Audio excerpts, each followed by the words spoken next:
നിങ്ങൾ ഈ ചാനൽ ഇതുവരെ സബ്സ്ക്രൈബ് ചെയ്തിട്ടില്ലെങ്കിൽ ഉടനെ തന്നെ താഴെ കാണുന്ന സബ്സ്ക്രൈബ് ബട്ടൺ ക്ലിക്ക് ചെയ്ത് സബ്സ്ക്രൈബ് ചെയ്യൂ. എല്ലാ ദിവസവും പുതുപുത്തൻ സിനിമാ വാർത്തകൾ നിങ്ങളെ തേടിയെത്തുന്നതായിരിക്കും.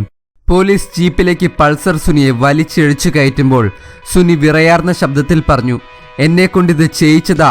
സുനിയുടെ ആദ്യ പ്രതികരണം തന്നെ പോലീസുകാരിൽ ആശയക്കുഴപ്പമുണ്ടാക്കുന്നതാണ്. സുനിയുടെ വാക്കുകളിൽ നിന്നും വ്യക്തമാകുന്നത് ഈ കൃത്യത്തിന് പിന്നിൽ മറ്റാരുടെയോ കൈകൾ ഉണ്ട് എന്ന് തന്നെയാണ്.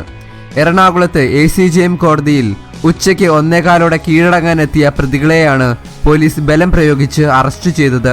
പോലീസിന്റെ കണ്ണ് വെട്ടിച്ച് സുനിയും വിജേഷും മജിസ്ട്രേറ്റിന്റെ ചേംബറിലെത്തുകയായിരുന്നു.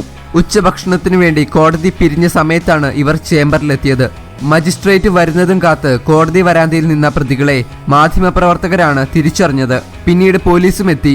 കോടതി മുറിയിൽ കയറി അറസ്റ്റിൽ നിന്ന് രക്ഷപ്പെടാൻ ശ്രമിച്ച ഇവരെ സെൻട്രൽ CIയുടെ നേതൃത്വത്തിലുള്ള സംഘം വലിച്ചിഴച്ച് കൊണ്ടുപോകുകയായിരുന്നു.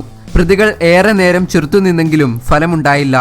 കൂടുതൽ വാർത്തകൾക്കായി ഈ ചാനൽ ദയവായി സബ്സ്ക്രൈബ് ചെയ്യൂ. Like, share and comment. നന്ദി.